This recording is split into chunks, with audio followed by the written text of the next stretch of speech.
Namaskar, everyone. Good afternoon, everyone. Good afternoon, sir. Good afternoon, sir. Good afternoon. Good afternoon.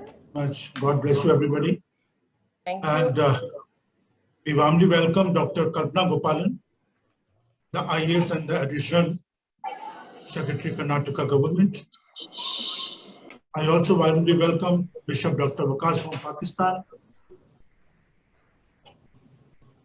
Michelle Quack from Denmark, Dr. Kelly from Cameroon, Dr. Apara Thapa from Nepal, and so on. Dr. Satnam Dewchakar also has joined from UK.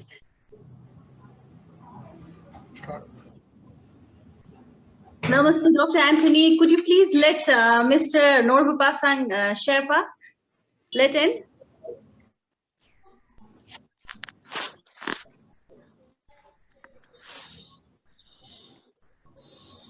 He's not being able to connect. Dr. Anthony.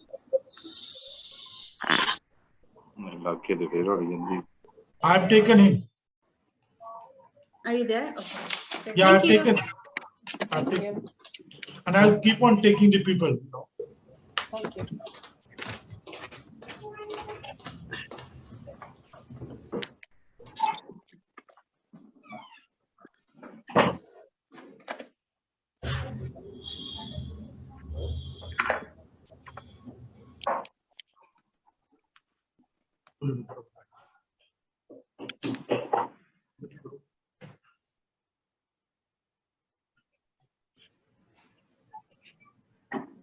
Dr. Anthony, you are muted.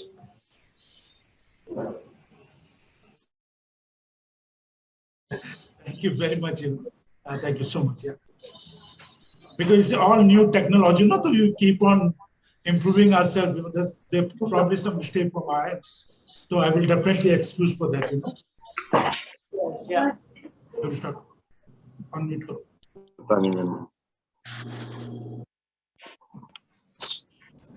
We should start with the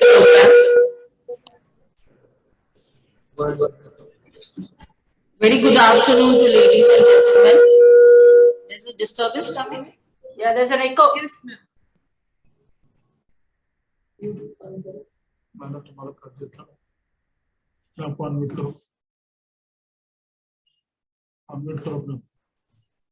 Good afternoon, ladies and gentlemen. I warmly welcome all the national, international delegates, prominent speakers, top 15 inspiring leaders, global ambassador, youth leader, and most respected members of All India Councils of Human Rights, Liberties and Justice and International Human Rights Advisory Council. It is a very significant day today when we are celebrating the International Youth Day. The United Nations International Youth Day is celebrated on August 12th each year to recognize efforts of the world youth in enhancing global society. It also aims to promote ways to enhance them in becoming more actively involved in making positive contribution to their communities. The theme of International Youth Day 2021 is transforming food system, youth innovation for human and planetary health, with the aim of highlighting that the success of such a global effort will not be achieved without the meaningful participation of the young people. We are here together to celebrate the 11th Youth Summit 2021, the Inspiring Leadership Award 2021. I have a privilege to welcome Dr. Anthony Raju, the Global President, Advocate, Supreme Court of India, a dynamic, dedicated, international known human rights, peace activist and social worker, and it is one of the global voice for human rights. His few words.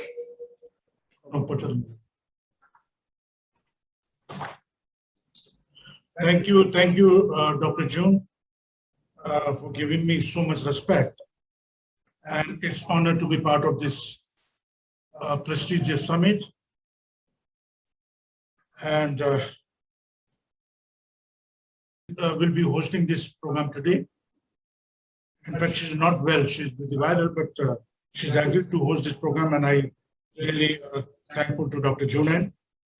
Junaid, the International President of Women Being of All India Council of Human Rights, Liberties and Social Justice, International Human Rights Advisory Council as well. Dr. Junaid Pasana, a dynamic, dedicated, internationally known human rights peace activist and social worker, and is one of the India's foremost voices of human rights for women, child rights, and abolition of death penalty. Dr. Junaid Pasana, who is an international deputy peace builder, human rights defender, as I said, diplomat, eminent social reformer, and activist, panel arbitrator in national and international level, humanitarian work, etc. I would request Dr. Junaid to please host this show as per the schedule. Thank you. Thank you very much, Dr. Junaid.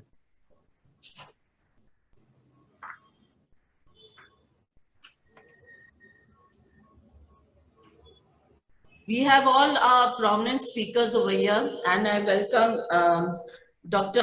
Kalpana Gopalan, IAS, and thank you very much, ma'am, for taking out your precious time.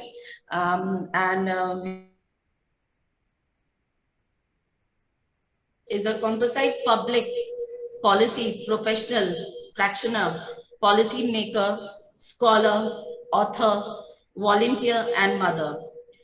Ranked 15 in the All India Civil Service Examination 1987, her 33 years of work experience in the Indian Administrative Service spans land administration, urban management, public distribution system, rural development, sports, labor, animal husbandry, fishery, public grievance, training, and education.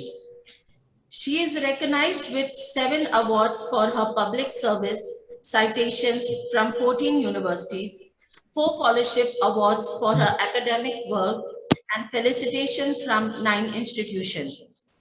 She holds a doctorate and master's in public policy from IIM Bangalore and has rated among the 2% of doctoral candidates in the past decades. I request Dr. Gopalan to please share a few words to the audience, ma'am. Thank you so much for that introduction. Good afternoon for all of you. Thank you for having me here.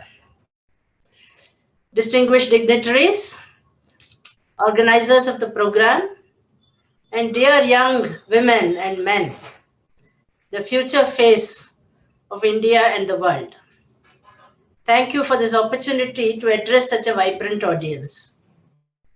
You all stand at the threshold of tomorrow, not just of your lives, but of the life of our nation and of the world. On your young shoulders rests not just the promise, but the responsibility of steering our beloved India and the planet. I have been where you are now, some 30 odd years ago. When I was your age, I had not seen or even heard of a mobile telephone. Internet was a technical development with no relevance to my life that I knew of. And we, our family, owned the only television set in our neighborhood. Black and white, of course, which we generously shared with the community. But we were inheritors of a proud legacy.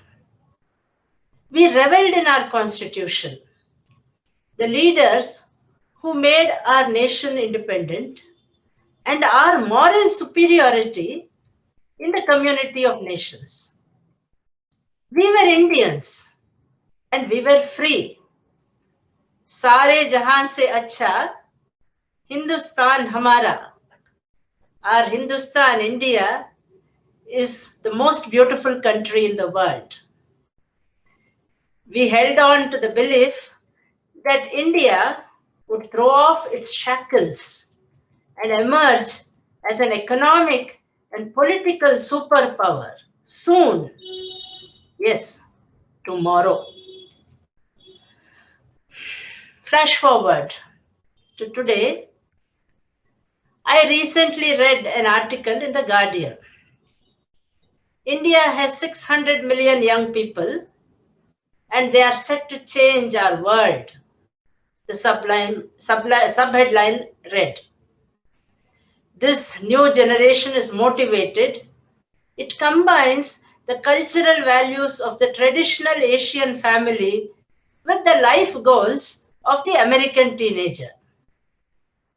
I felt that familiar sense of pride and I began reading with enthusiasm. But the rest of the article shamed me.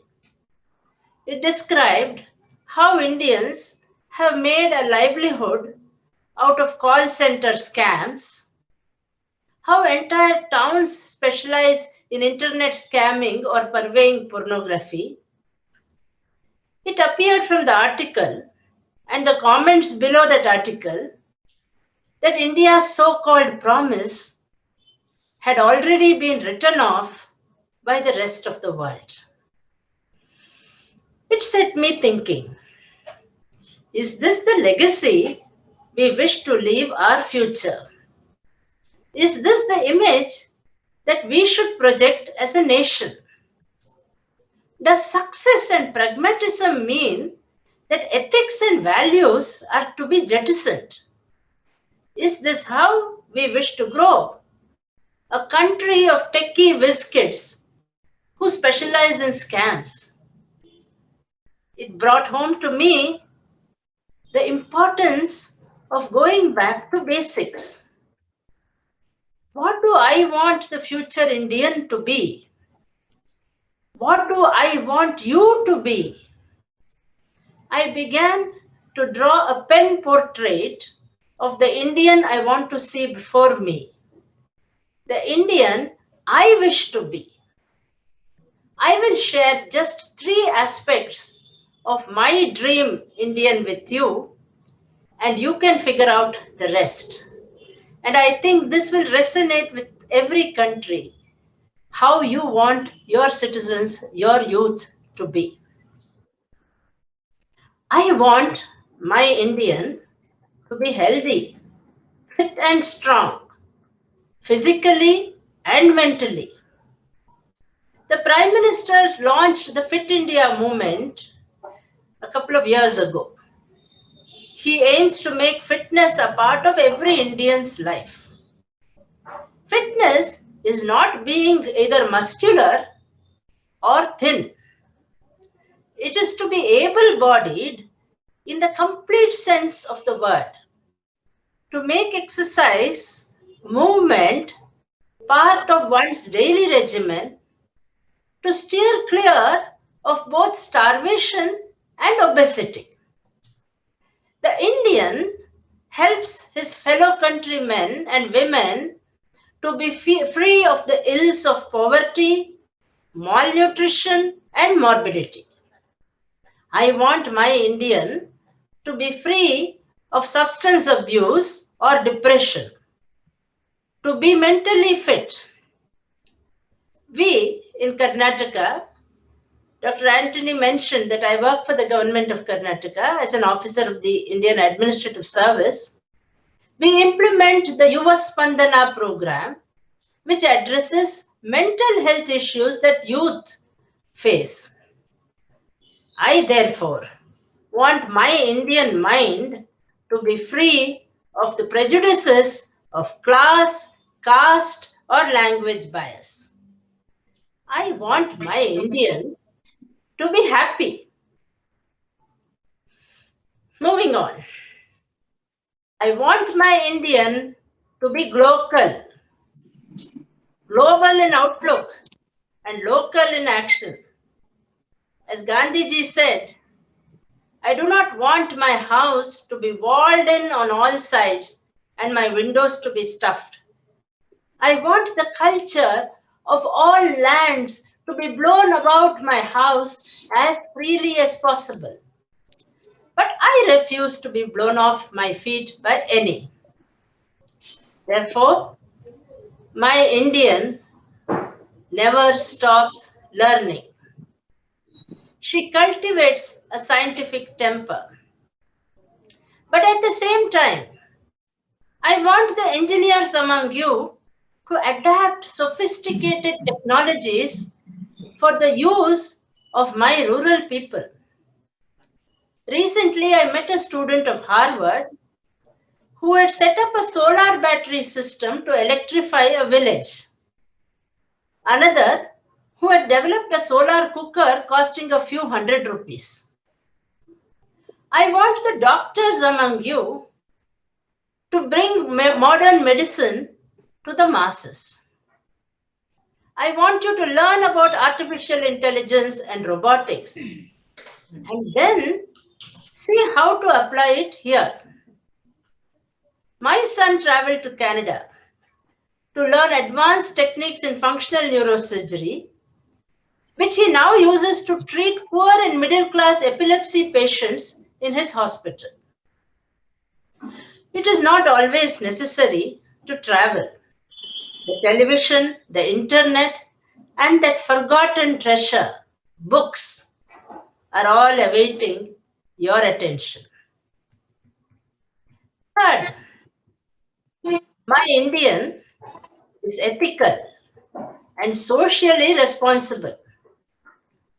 There is an old Hindi song, "Hai Preet Jahan ki Reet Sada, Main Bharat ka rehne wala hoon." To translate, I dwell in Bharat, where our culture, our principle is based on love. I want you to be ambitious, aspirational, to aim for the stars.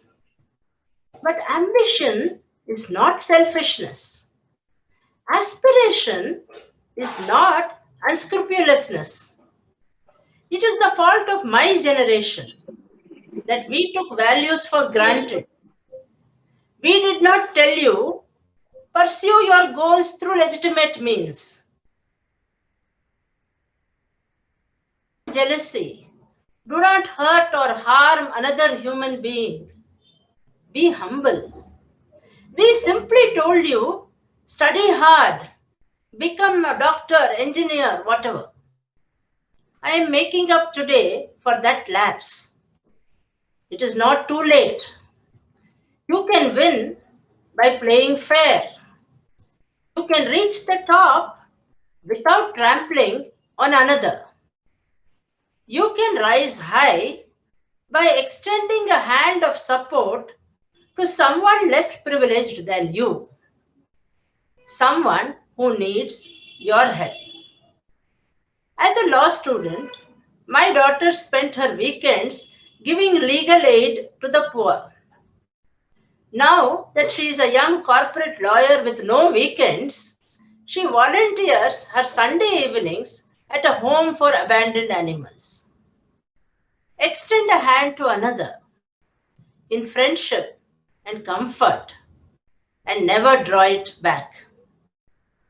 Dear youth of India, dear youth of the world, I have drawn a portrait for you of a healthy, happy, ethical, and socially responsible citizen, global in vision and local in action. It is up to you to choose the life that you want, to be the citizen that you will be. I have faith that you will make the right choices and make us proud of you.